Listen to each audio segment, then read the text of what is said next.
What is going on, YouTube people? Neo Cards and Comics here. I asked, and the people demanded. I wasn't sure if this was a topic that was already beat to death or not.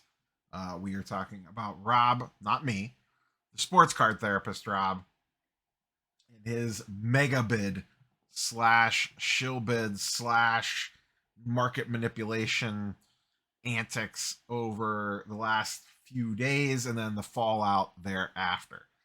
I thought about doing this video sooner, and then it just kind of never fit with whatever else was going on.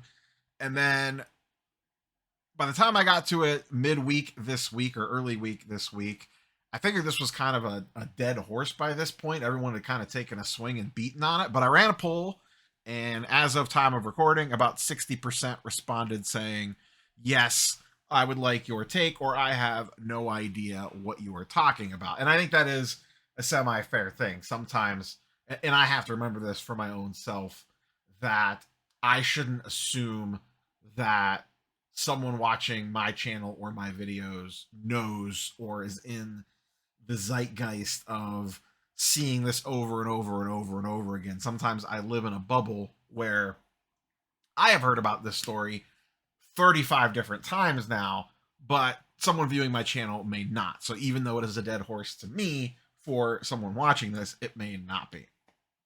So I'll give a very quick recap. If you want the full details, because Carlos did a big breakdown of it on his live stream, Dan the Cardman, AIH, and Sports Card Radio have also touched on this. You could check out any one of their channels for like the full in the weeds. Here's essentially what happened. Sports card therapist Rob was bidding on some Eli Manning cards. He put in what he called a mega bid, which is now a meme. Everyone's using that term, making fun of it. So if you hear that thrown around, that is what they are referencing.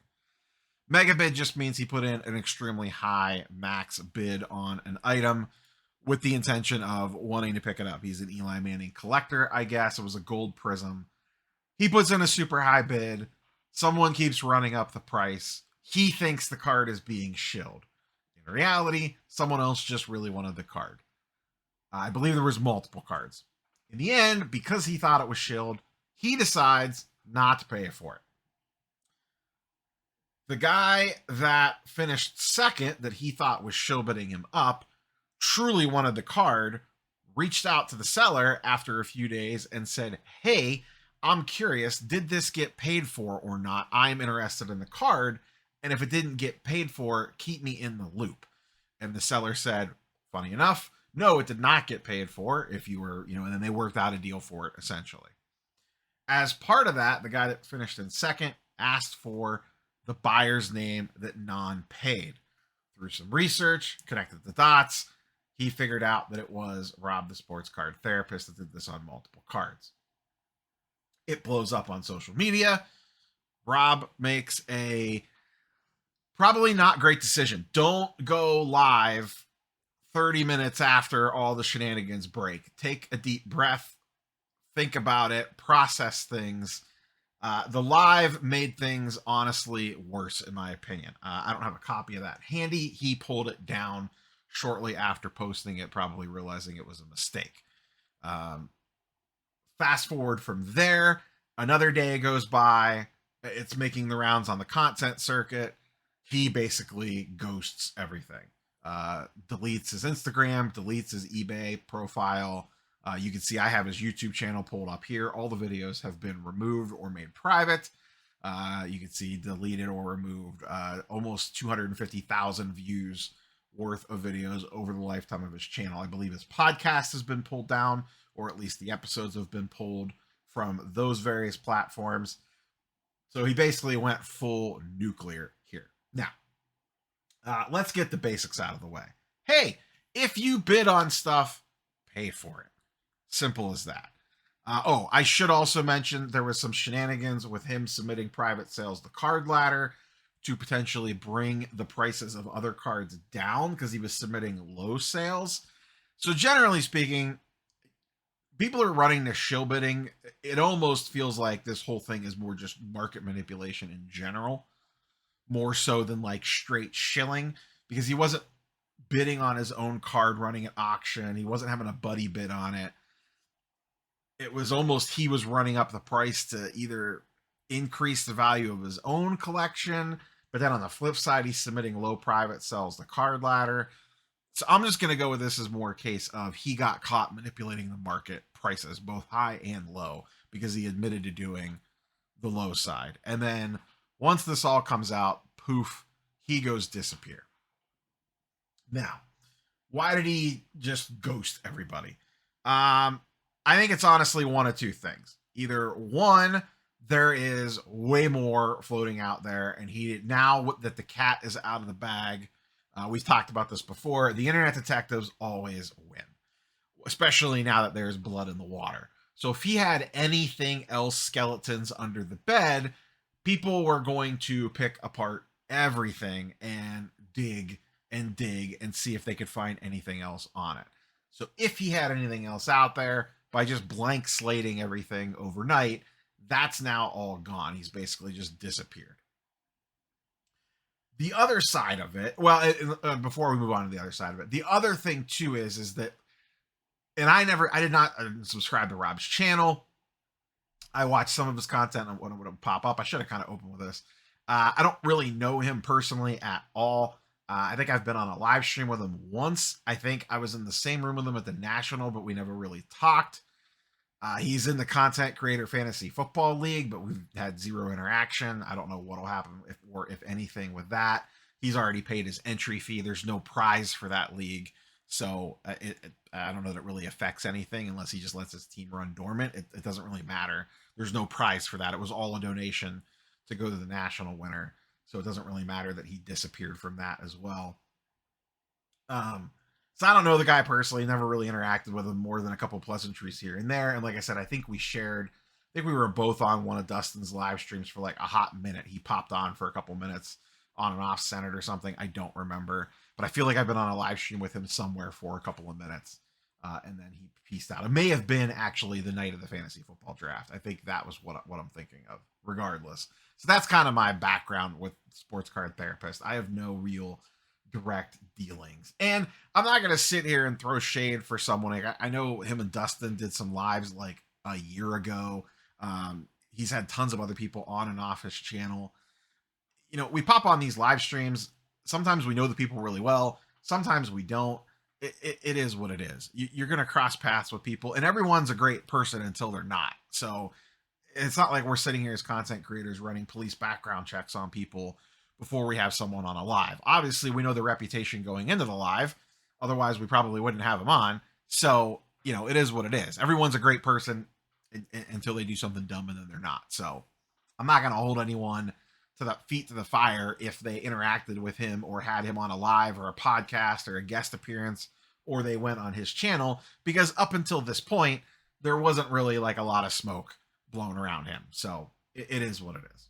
So back to why did he go clean slate? Honestly, he just might have said, you know what? I messed up and I don't want to deal with it. Is it what I would have done? No. But maybe he just didn't want to deal with, because let's be honest, he's been getting hit from all sides. There's been tons of videos made, Instagram posts, memes, jokes, podcasts.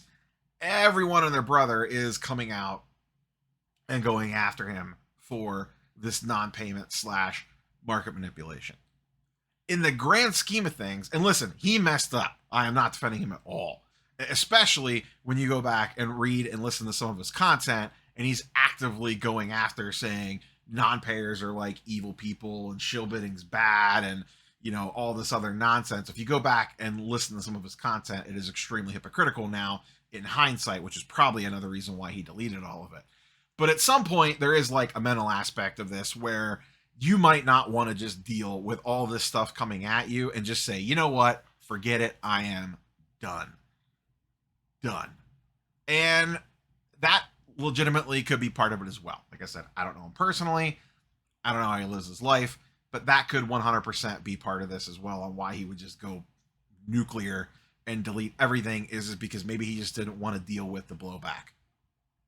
If that's the case, fine. He sacrificed a fairly successful podcast, a fairly successful YouTube channel, a decent social media following, and his public persona participating in the hobby. Can he still buy and sell cards offline or online under, someone else's account or recreate an eBay handle or whatever, yeah, no one's gonna know. It's fine. But like his public facing days in the sports card community, at least for the short term, are done. In all honesty, if you would have just came out and said, guys, I messed up, guys and girls, I messed up, sorry, I screwed up, I shouldn't have done this, I'm a hypocrite because I called people out for this, and here I am doing the very thing, people would have taken a bunch of swipes at him, and then, as we've talked about before, the next drama-filled thing in the hobby would have happened, and everybody would have forgot about it. The hobby has a very short-term memory for this sort of stuff. Which kind of leads into an interesting talking point, and I know Sports Card Nonsense mentioned this on their podcast today that I listened to really quick before recording this. What is... Now, obviously, he kind of self-punished himself by, like, completely deleting everything and disappearing. And maybe he ends up coming back. Maybe this is a timeout, and he says, okay, let me regroup, let this kind of fade for a little bit, make a return. Who knows? We don't know that he's retired forever or anything crazy like that. He's completely ghosted basically everybody to the best of my knowledge. But what is the appropriate punishment for something like this? Like, there are way worse things people have done in the hobby, in the sports card world, whatever you want to call it, in life, and they're still active in the hobby today with maybe a little bit of repercussions. Maybe they get thrown into a sports card radio clip here and there, or they're a meme on social media on occasion. But there are plenty of people out there that have done shady stuff that are still floating around that even have been caught red-handed. I mean, there's been fake stage content. There's been, PSA nonsense with group submitters. There's been other cases of shill bidding, people trimming cards, the whole 9 yards. And a lot of those people are still active in the community today. And for the most part, people either A, forgot, don't care. I mean, what was it? Who was the big one? Oh, Slab Stocks. I think those guys had a whole thing with shill bidding on a card from like their mom's account years ago. Does anyone talk about that anymore? Does anyone care about that? No, they served their time. They seem like cool dudes now. Okay, fine. I mean, that's the general overall take of it. You never hear about that anymore. That happened. I forget the individual details on it, but it's on a blowout thread somewhere. I remember when all that went down. That was forever ago. It's not a life sentence when you do this stuff. That's why I said at the beginning, I think the mistake was not paying for the items up front and getting caught. The mistake was the response. He should have taken a minute, in my opinion, and sat back and kind of thought about a more well-reasoned response to all this. But like I said, maybe he had a lot more out there and he wanted to go clean slate because he was worried about what might be floating out there. I don't know. But I think as poorly as the situation was handled leading up to the actual event, and by what I mean by that is the non-payment, the post-handling of it, I don't think was done very well. But like I said, maybe it was simple as, hey, I don't want to deal with the mental aspect of this. I get it. Listen, I make videos sometimes. People can be real assholes in the comments. For the most part, I've grown pretty thick skin over the years of doing that. You kind of know it comes with the territory. And in this case, yeah, he brought it on himself. But I know a lot of people, they might not necessarily want to deal with that. And they might just say, you know what, for my own personal and mental health, it is better off that I just completely shut this down and forget about it. And then, or handle your business and then maybe come back later. I wouldn't be surprised in a couple months if he returns. And there's some, video posting, a true apologetic video about it, or maybe he's just gone forever. I don't know. I really don't know. And I don't know what the appropriate punishment is for something like this. This, to me, this seems super extreme. Now, some of this was brought on to himself. The community did not force him to delete his podcast and his YouTube channel. He did that on his own, but he probably felt like he had to do that. Pay for your auctions. That's all I got. I mean, just pay for your stuff. Don't do dumb stuff, and dumb stuff won't come back and bite you in the ass. And that being said, listen, we're humans. We are not perfect. We all have poor judgment at some point in time. as much content, especially I'll speak for myself, as much content as I put out on a daily, weekly, yearly basis, at some point, and I'm shocked it hasn't happened yet to any major degree, at some point, I am going to screw up. I am going to do something stupid. I'm going to do something I probably should not have done. I don't know what it's going to be because it hasn't happened yet. But we're not perfect. We are human beings. We all make poor judgments. Every single one of us, every single day. Some are bigger deals, some are more minor deals that get turned into bigger deals. So I am sorry for whatever dumbass thing I may end up doing in the future. I hope that I handle it a lot better than this. I hope that it never rises to the level, whatever I do, whatever future me does that is real stupid, rises to the level that it has all this drama surrounding around it. But at some point in time, we all make mistakes. So that's all I got for you, boys and girls. Pay for your stuff. Hopefully the eBay auto pay fixes all this. I mean, that just quickly, I do want to wrap this up. The real problem here is eBay just lets the stuff fly. eBay is the Wild West. There are no to little repercussions around this stuff, so it festers this sort of activity.